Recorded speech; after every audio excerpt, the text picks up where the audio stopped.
Maraming mga sponsors ang bumuhos at nagbigay ng tulong para sa hadikain ni Sir Paul Pugong Biyahero sa pagbibigay ng mga relief goods.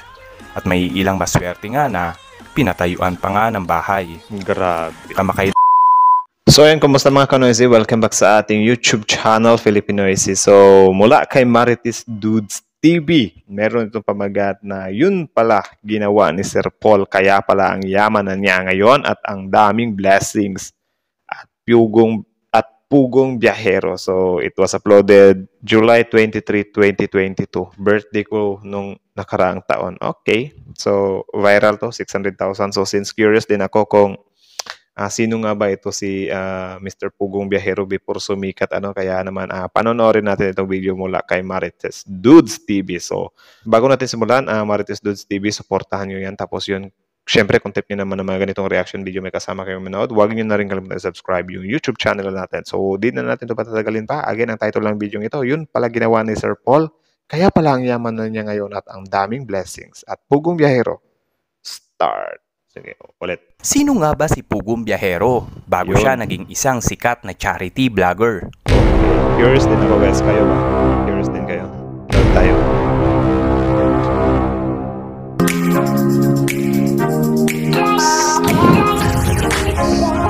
Marites talaga eh. Alam mo ba?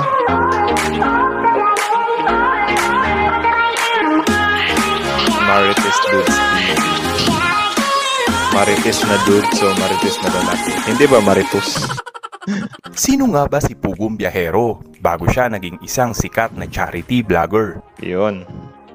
Si Sir Paul Joseph o kilala sa tawag na Pugong Biyahero ay pinanganak sa Bohol Occidental. So ang tunay niyang pangalan Paul Joseph. Okay, ngayon ko lang nalaman yun. Mindoro noong 1985. Nag-aral siya sa Bohol Elementary School at nagtapos ng high school sa LNSF. Looc National High School of Fisheries. Bali, binalikan niya rin yung pinagmulan niya na school. Siguro nagpaabot din siya ng tulong doon. Comment down below nga kung oo. Si Pugong Biyahero ay pang-apat sa 9 na magkakapatid. Hindi biro ang pinagdaanan niya sa buhay. So ito si Mr. Pugong Biyahero noon. Okay. Ang payat niya or ang tangkad niya. Kanyang pamilya sa hinarap na problema. Yun. Ngunit nalampasan ito ng ating Pugong Biyahero. Yun. Hindi na nga nakakapagtaka sa kanyang mga vlogs na sobra niyang matulungin sa mga taong naghihikahu sa buhay. Grabe. Sa kadahilanan ngang alam niya ang pakiramdam at naranasan niya ito, kaya ganun na lang ang pagsisikap niya na mapuntahan lahat sa kanyang vlog ang mga nangangailangan. Grabe, Yun, ganun din talaga, kung sino pa yung mga mahihirap, sila din talaga yung sobrang lakas tumulong din sa kapwa mahihirap. Like, remember Senator Manny Pacquiao, kasi napagdaanan niya yung tunay na hirap ng buhay, kaya yun, binabalik niya din sa mga tao, di ba? So, yun, tuloy. Si Pugong Biyahero ay isang office staff na nagtatrabaho noon sa Makati upang matustusan ang pag-aaral ng kanyang nakababatang kapatid. Bait. At sa So, pala siya, office staff? Okay.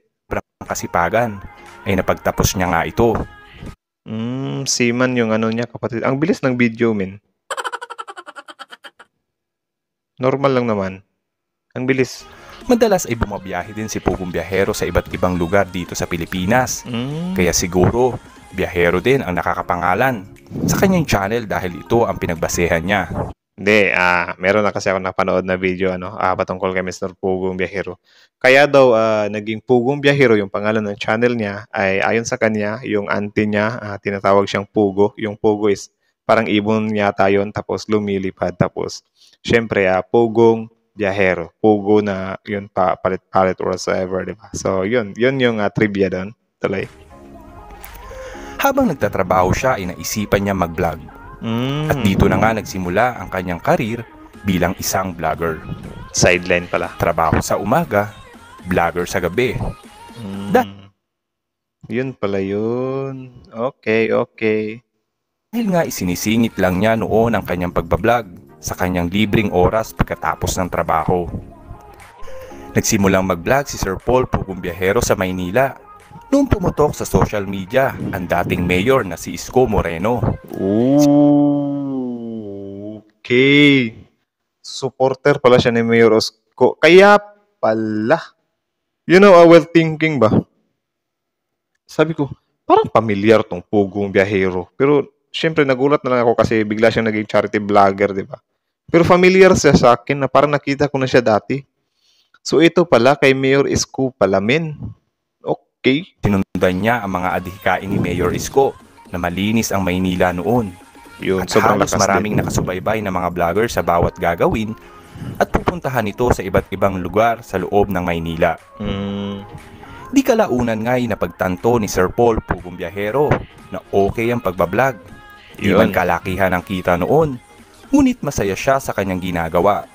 At Yun naman din yung importante minsan na kailangan nating protektahan yung peace of mind natin or yung hobby talaga natin kung work lang din yung pag-uusapan, di ba? Hindi magmamatter dyan kung gaano kalaki yung sahod mo tapos yun nga hindi mo naman or toxic naman yung environment mo.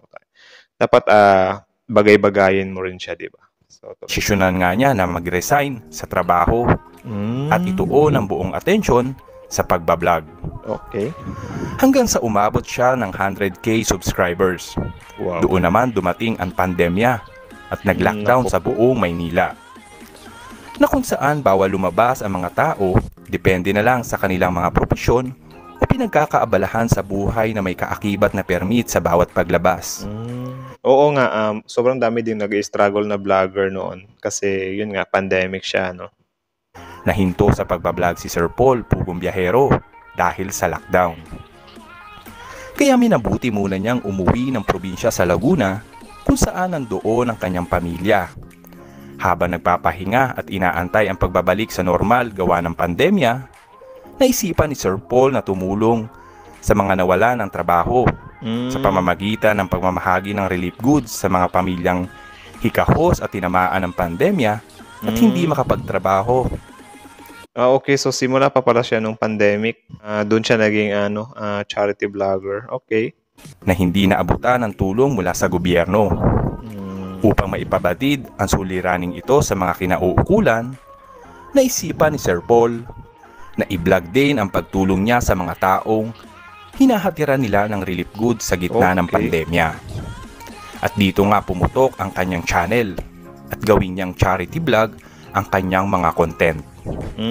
So parang nag-transition na yung channel niya from something politics ba yun? Tapos pumunta siya sa charity. Okay. Maraming mga sponsors ang bumuhos at nagbigay ng tulong para sa hadikain ni Sir Paul Pugong Biyahero sa pagbibigay ng mga relief goods. At may ilang maswerte nga na pinatayuan pa nga ng bahay. Grabe. Kamakailan mga reliefs lang tapos biglang nag-transition into pabahay, men. Grabe yun. nga lamang, umuwi si Pugong Biyahero sa Mindoro upang bisitahin ang kanyang pinatatayong bahay. Ganda Isa na sa bahay. mga pangarap niya. At nakabiliran siya ng sasakyan para na rin sa kanyang pamilya at nakapagpatayo ng ilang negosyo. 2 sasakyan, men, tapos business. Sa halos more blessings na nga ang dumating kay Pugong Biyahero Anong business ba yun? at natatamasang kaginhawaan. Hindi pa rin ito nakalimot sa kanyang mga kamag-anak, teachers, kaklase at mga kaibigan at lalong-lalo na sa kanyang mga kababayan. Si Pugong Biyahero ay nagsimulang tumulong sa South area ng Batangas at doon nga marami siyang napagawa ng bahay at nabigyan ng pangkabuhayan sa tulong na din ng ating mga mahal na sponsor. So, a good thing na rin kasi nga may mga sponsor na nagbabacker sa kanya, no? Kaya nagagawa niya rin yung adhikain niya. Okay. At ngayon nga ay dumako naman siya sa norte sa Davao, kung saan inakyat niya ang bundok ng mga tribo ng Matigsalog at nagbigay ng tulong sa mga nangangailangan doon. At dito nga niya nakilala si Maylin, isang batang babae na pilit niyang isinalba sa Ang ganda niya, min. Katutubo yan. Grabe, ang ganda, min. Talaga ba? maaga nitong pag-aasawa.